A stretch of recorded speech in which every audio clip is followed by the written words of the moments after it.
Welcome to another edition of the Instant Wrestling Report. Alongside my partner Ryan, I am your host J-Man. This edition of the IWR going to do our 2011 TNA Bound For Glory preview coming this Sunday on pay-per-view, TNA's biggest pay-per-view of the year, and we're going to run down the card for you. First matchup, we have a pre-show match listed as a pre-show, could possibly be on the regular card. We have the TNA Tag Titles 11 champion, Mexican America, goes up against Inc. I'm going to go with Mexican America retaining the tag titles. I think it's a lot easier picking them if it's a pre-show match. Usually you're not going to see a title changing hands in a pre-show match. That would be kind of interesting to see that. But it is TNA, so you never know. But I'm going to go with Mexican America here. This kind of interesting feud they've been doing here. As we've talked about, it's kind of like almost like a gang kind of warfare kind of thing they got going on here. But I'm going to go with Mexican America retaining the tag titles. It'll be interesting to see what goes on with this tag division, with the Beer Money's not there now, with Rude going on. And, Machine Gun's out injured, so it'll be interesting to see what happens with this tag division going into the future. But I'm going to go with Mexican America retaining the tag titles. Yeah, I'm going to agree with him. Mexican America, I think, is going to retain here. Like I said, if this is a pre-show match, I don't see, a title retain here. I don't think Inc. has enough credibility, enough heat to really get the tag titles. Yeah. It may be somewhere down the line. I do like this gang warfare feud that they're doing. They did that whole angle with, them tatting Anarchia or whatever. And, Inc. saying that they have an insurance policy, that they have, someone to back them up. I'm thinking maybe they have somebody, some buff, tatted up chick or something that's going to, show up at Bound For Glory. I don't know. It'd be cool to see ODB with them. She's doing nothing right now. So, literally that would make sense. But I don't really know where this goes, but I'm going to go with Mexican America retaining. Okay, next matchup, we have a four-way match for the Knockouts Championship. When champion winner goes against Velvet Sky, Madison Rayne, and Mickie James. I'm going to go with Velvet Sky here. I think it's something to where it's her kind of time now. She's definitely deserving of it. She's been there for a long time.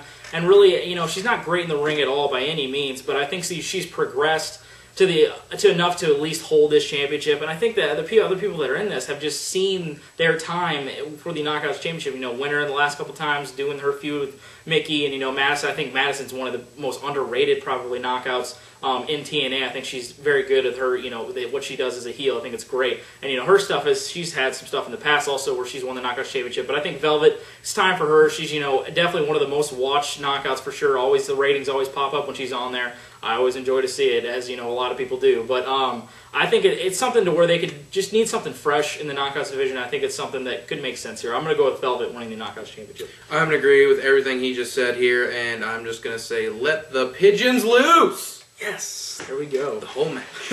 Next matchup. The Falls Count Anywhere match between Bully Ray and Mr. Anderson. I'm going to go with Mr. Anderson here. I don't really want to say that, though, just because of how absolutely annoyed and just douchey Mr. Anderson has been. I'm sorry for the Mr. Anderson fans out there. I was one in the past, not as Mr. Anderson, but Mr. Kennedy. But, it's just something to where just his overall overacting, over-dramatizing everything that he does is just so overdone. And I think, getting in there with the Bully Ray, doing all this stuff with them and being an immortal and everything and all like that, it's just something to throw this match in there now. And, Mr. Anderson turning face again, just really hasn't done anything in a long time since the beginning of the year. So I'm going to go Mr. Anderson moving on, maybe getting some sort of push or whatever. But I see him winning this matchup. Yeah, I'm going to go with Anderson winning too. I like Bully Ray as a heel. I think it's interesting, carrying on with some of the stuff he's doing. I don't think he's going to ever get that really big main event push like some people may seem to think. Anderson's more of a main event guy. And yes, he is highly annoying. His overacting is just to the point where I can't even barely watch it anymore. It's so bad. There's some Anderson fans out there, but to me, sorry, but it's not no good. Yeah. It's not believable at all to me personally. But I think he wins this match. I think this is going to be like a throwback to kind of an ECW feel, that street fight, and then they're in Philly, with Bully Ray and that whole thing. I think that's kind of why they ran it like this. But I'm going to say Anderson wins this. Next matchup, we have a triple threat match between Samoa Joe, Crimson, and Matt Morgan. It's kind of thrown together type thing they've been doing here on Impacts lately with, the one-on-one matches between Joe and Crimson, or Joe and Morgan, or Crimson and Morgan, whatever they do in there, now throwing it into a triple threat match here. I've seen Crimson get a win over Joe. We've seen Morgan get a win over Joe. I don't know how many times we have to say this, but for some, you have to get behind Samoa Joe. I don't understand how people, behind the scenes in TNA do not realize how much people love Samoa Joe and want to see him succeed in TNA. Look what he did back in the past. They loved it. That whole entire long title run he had was some great stuff, and now just so underutilized. in TNA. It's pathetic, and I hope that he could get on a roll here. I think it makes sense for him to win this matchup. You don't have to pin Crimson to have him lose the streak. You could have him pin Morgan or submit Morgan, whatever you want to do. But I see Samoa Joe getting the win in this matchup. You know, I really want to sit here and say Samoa Joe's going to win, but I think Crimson's going to win this. You know, that whole thing that they're pushing him on, I don't know if they got cold feet with him. I think the plan initially was maybe to have him run into Bound for Glory and maybe face Kurt Angle. I don't know what if they changed some stuff, did this, did that, but I think they still want to get Crimson over. You know, and I feel like he's either gonna pin Morgan or Joe. And if Joe wins, the only way Joe's going to win is if he beats Morgan, in my opinion. Yeah. But I'm going to go with Crimson win in to further his push. I think that he's going to get a big push in the future here in the main event. Next matchup, we have a Full Metal Mayhem match between RVD and Jerry Lynn. This carrying on from their match at Destination X. Pretty good matchup. Kind of shocked a lot of people to how good that match ended up being. And now moving on to this sort of ECW style thing that going on here with a Full Metal Mayhem match. This could be some pretty good stuff. You know, this could shock a lot of people just like it did again. You know, it could turn into a little mess, but I think this could be pretty good. And I think these guys obviously have such great chemistry moving back 20 years in the past now getting back in here. This could be one of Jerry Lynn's possibly last matches too. You look at it, looks like his could be getting towards the end of his career. But I see RVD getting the win here, and hopefully it could be a pretty good match. Yeah, definitely, probably I would say Jerry Lynn's last matches. I don't know. I think some of these matches are thrown on here, I think, for maybe just the Philly crowd. I think, when we go back to talking about matches now in mainstream wrestling, a lot of times, a lot of matches are great, but what puts them over is being in the right place with the right crowd. Philly was the ECW, an ECW town, RVD and Lynn, and, being Bully Ray with his, street fight. The crowd reaction to these matches could be very, very good. Yep. And, it may just be to draw in that ECW crowd because of some of these matches. I am definitely looking forward to this. I think these guys like you said, have great chemistry in the ring together. And Lynn is getting old. He's one of those guys that I think it's about time for him to be done. And if he could go out here with a bang, with a really good match here, I think that would be great. But I'm going to go with RVD winning here. So next matchup, we have the X Division title line champion AW Austin Aries goes up against Brian Kendrick. This is probably going to be one of the most underrated matches on this card with a lot of the other stuff, the Flash and everything going on here. This could be one that could be some really good stuff if given the time. Austin Aries' title run as X Division champion, as we said in the past, if you guys don't realize his talent, you're going to start to realize his talent as you see him more and more. But I'm going to go with Austin Aries retaining the X Division championship. I really wish they would have put some sort of X-style thing on this, maybe an Ultimate X or some sort of like triple threat match or four-way or whatever they wanted to do. But just seeing the same match that we've seen in the past month, I wouldn't expect AW to drop the title here, so I see Austin Aries winning and hopefully going on to a lengthy title run. Yeah, I go with AW winning this right here, bringing his AW game in this match here. I definitely think this, like you said, this will be an underrated match on this card, obviously. I don't know, I thought maybe they would want to throw some more people on this card, X Division style, and maybe have this be more of an, maybe an Ultimate X or something like that. Yeah. I don't know. I think that maybe they want to lean towards more of it being a cruiserweight kind of thing, more than it being an Ultimate X, crash test type thing. And like I said, AW I think is going to win this. This ought to be pretty good here, unless there's some shenanigans or some BS going on with this, which is possible. But should be some good stuff here. Yeah.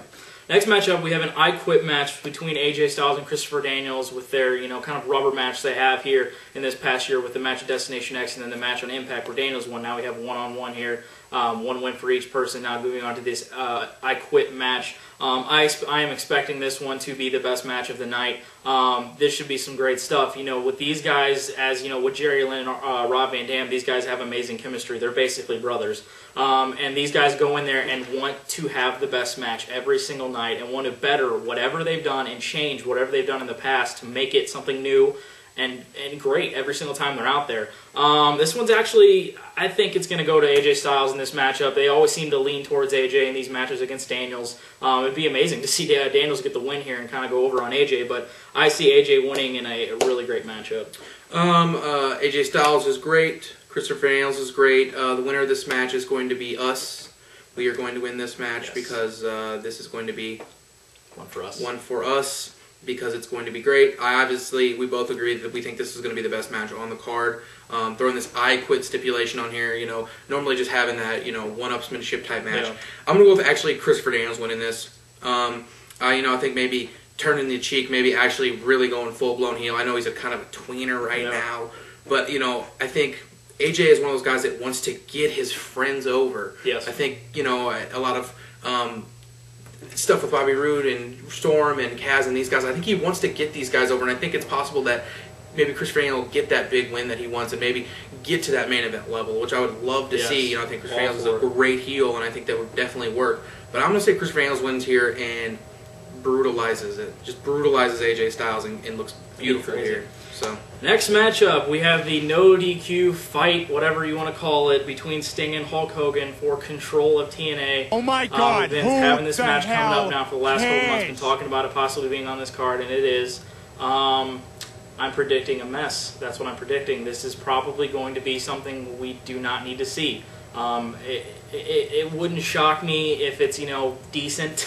It's not good. It would totally shock me if it's good. That's for sure. But whatever they want to do, if they want to make this one of Hogan's last things or whatever, it's really going to be something that I hope they don't embarrass themselves, which is I don't want to see that. But as far as a winner, I'm going to go with Sting, putting control back in Sting and Dixie's hands, whatever you want to say. But please don't embarrass yourselves. That's all I want to say. Yeah, this if this is totally booked wrong, it's going to be completely embarrassing for TNA. I know that Hogan won't take any bumps in this. They're calling this a fight.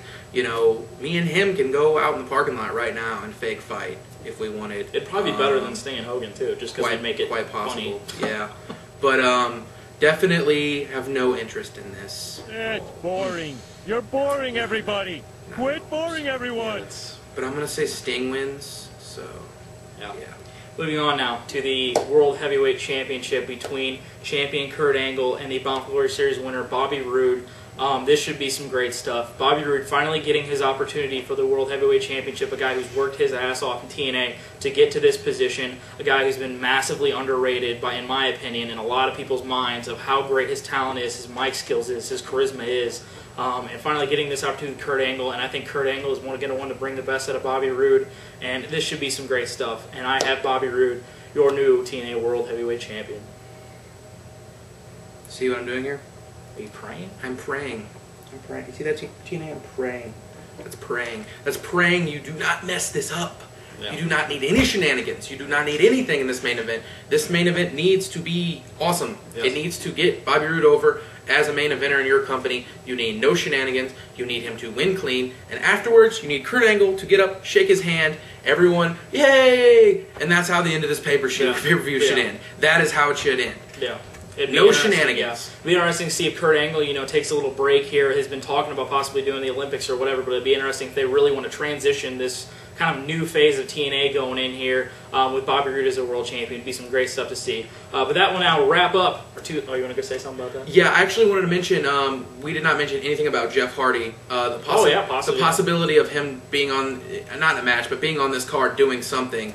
I'm sure he'll be involved. Running around, doing something, maybe causing havoc with Bischoff and Hogan or something. It'll be interesting to see where that goes into the future. If Bobby Roode goes on the World Championship, a lot of stuff going on at the top of the card here. But that will now wrap up our 2011 TNA Bound For Glory preview. Be sure to check out our instant review after the pay-per-view Sunday. For my partner Ryan, I am your host J-Man. Thank you for watching another edition of the Instant Wrestling Report, your source for professional wrestling news, information, opinions, instantly.